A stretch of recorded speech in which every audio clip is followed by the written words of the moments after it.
Grace and peace. This is Dr. Teray Deaver. Thank you for joining me again on this Healthy Christianity channel. I'm so glad you allowed me to be a part of your journey. Today, I want to be a preacher a little bit today and really exhort you and be a pastor also today with you. Coming from Colossians chapter 3, verse 1. This is out of the Message Bible. It's a little bit different. It's a little bit more in your face language, but it is still true to the text. Colossians 3 and 1 out of the Message Bible says this. So if you're serious about living this new resurrection life with Christ, act like it. I mean, mic drop, period. Act like it. It is so plain when you think about the life that we say we want to live. It's not overly complicated. We make it overly complicated. It comes down to your decisions. What do you want to do? What do you want to have? What is it that you talk about? And what is it that you take seriously enough to do something about it? Paul is talking to a body of believers in Colossae that have made a decision, but maybe what he's responding to is the inconsistency of their behavior, the inconsistency of their commitment as it relates to their decision. And so he makes it very plain. If you're serious about this new resurrection life with Christ, act like it. Look at how he describes the life. One, it is a new life. It is not to be confused with what you did yesterday. It is not to be confused with what motivated you yesterday or the desires that you had yesterday. This has to be new. What decisions are you making today that are different from the decisions that you made yesterday? But then he also says that this new life is a new resurrection life with Christ. In other words, something had to die. If we're really going to walk in the newness of what Christ has for us, we've got to be willing to put something to death. All those things that are not like him, those attitudes, those appetites, even certain atmospheres that we've enjoyed.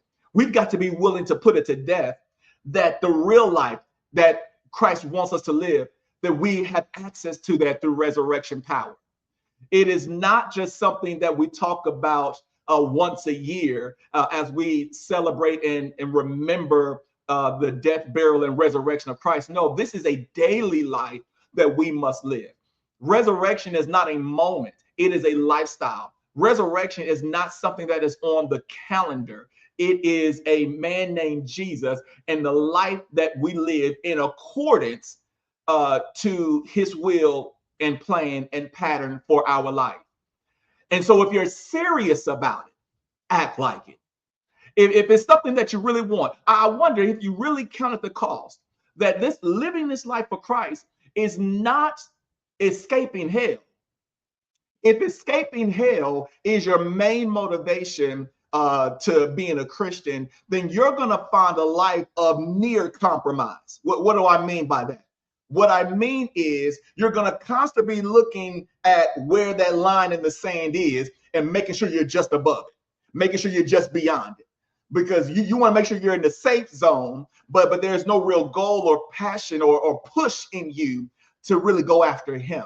But for those that take the life of Christ serious, we're not looking at where that line of this in the sand is, where we can enjoy the fruit of this life, but still be, qualified to go to heaven. No, we are forsaking this life and we are running towards Christ. We are pursuing a deeper intimacy with him every day at every opportunity because we take it serious. You think about in every area of life, you can always tell who's there because they've been asked to be there versus those that are there because they want to be there.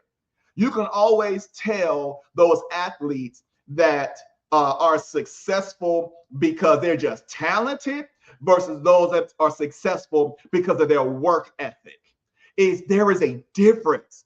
And the question that I want to ask you as a pastor today is, are you taking the life of Christ serious? Are you living your life honoring his death, burial, and resurrection?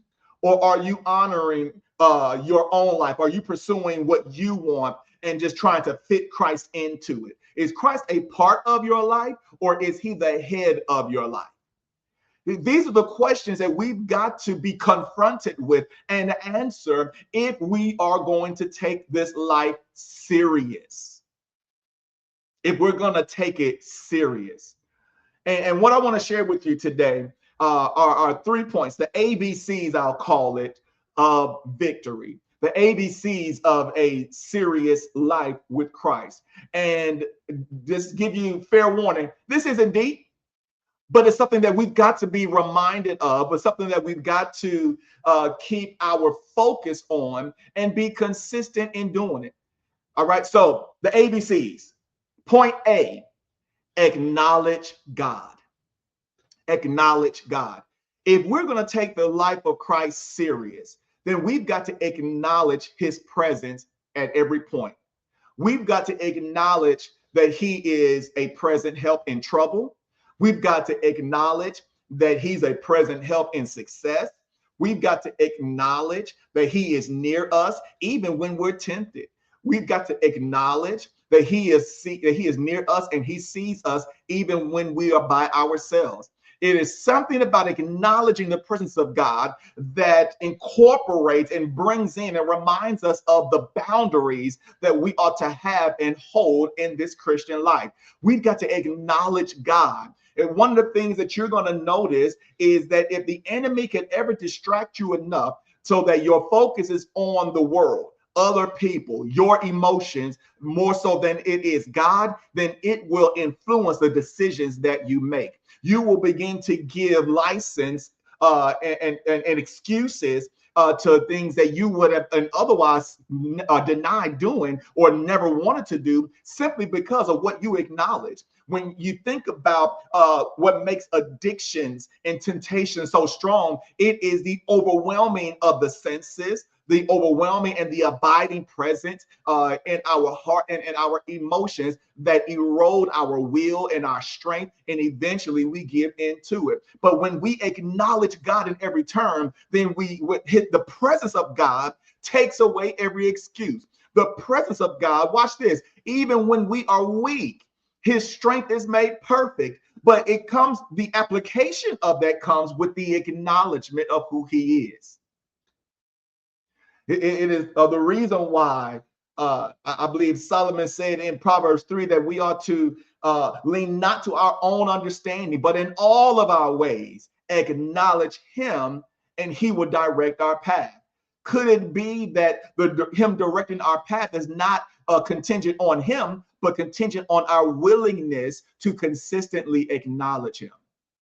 Acknowledging is not just I recognize that he's there, but it is I'm giving him permission to lead me. Acknowledging is not just recognizing that his path exists, that his way is an option, but that his way is my choice. His way is above and beyond, and there's nothing equal to him or his way. We've got to acknowledge God. Letter B is believe God. Believe God. If we're going to walk in victory, then it is going to be a matter of our faith. What do you believe about God? What do you believe about yourself? What do you believe about your circumstance? What do you believe about your trouble and your trials?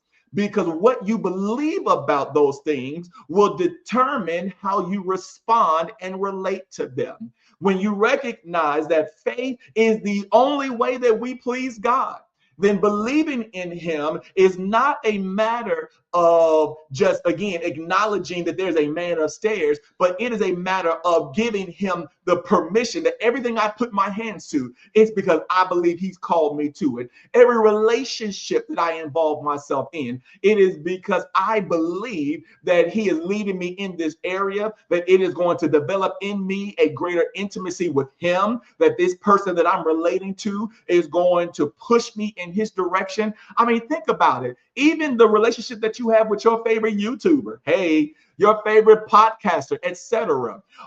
There's something about your relationship with God and your faith in God that even drives who you give your attention to.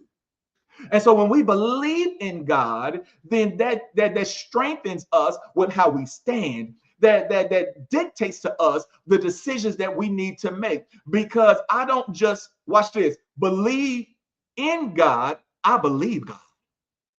There's a difference. I don't just believe that what he said about himself, but I believe his character. I believe what he said. So even if he told me something and my present situation doesn't look exactly what he said, I believe him. The situation has to change because I believe him. My life has to change because I believe him. And when we're fighting this fight, the enemy will have you looking at your own resources, your own intellect, your own education, your own background and qualifications. But when we engage the warfare of faith, Paul said it like this: I fight the good fight of faith, which really means that I don't have to do the brunt of the fighting. No, I believe God. I acknowledge him that he is Jehovah Gabor, the God of war, the one that fights for us. And when I recognize that, then I don't have to expend my energy. Matter of fact, I can do what Psalm 68 says in verse 1. He said, let God arise and his enemies be scattered. What do you mean? I don't even have to focus on every enemy. Because I believe God, let me focus on him. Let me magnify him in my life. Let me praise him, and he'll deal with what's bothering me. He'll deal with what's coming against me. He'll deal with what's trying to hinder me because I believe God. And because I believe God, I give him my devotion. I give him my time. I give him my attention because I believe him. Everything doesn't even require your response. It's not even on that level. But I give it to him because I believe God. Letter C is commitment to God. Commitment to God. A lot of our struggles will dissipate, disappear. It will cease to really encumber us if we just make up our mind. When we make a commitment, that has the power to keep not just us today, but tomorrow. Oftentimes, where we find ourselves being inconsistent or we have commitment issues is when we make commitments that are conditional. We make a decision that, Lord, I'm going to spend more time in prayer because we have time today and we expect every day to be like today. But what happens if tomorrow you get extra phone calls, you get extra things that come in your day? Are you still committed to spending extra time with the Lord? See, the idea of commitment is the decision you make in advance to a certain activity, behavior, or thought that you refuse to change regardless of the circumstance. Let me say that again. A commitment is a decision that you make not just for today, but in advance, regardless of the circumstances. That's what commitment is. And so when we think about the idea of commitment, a made up mind, it has the ability to bring us into victory. It is the manifestation of James 4:8, where he says, therefore, submit to God, resist the devil, and he will flee from you. This is at its heart a made up mind, a committed man, a committed woman that says that I'm not going to adjust my decision because of who's around me. I'm not going to negotiate the terms of my surrender. I've already surrendered to God. I'm not going to renegotiate because I've been presented with another option. My life is not on the auction block. I am already purchased by his blood. I've already been sold out.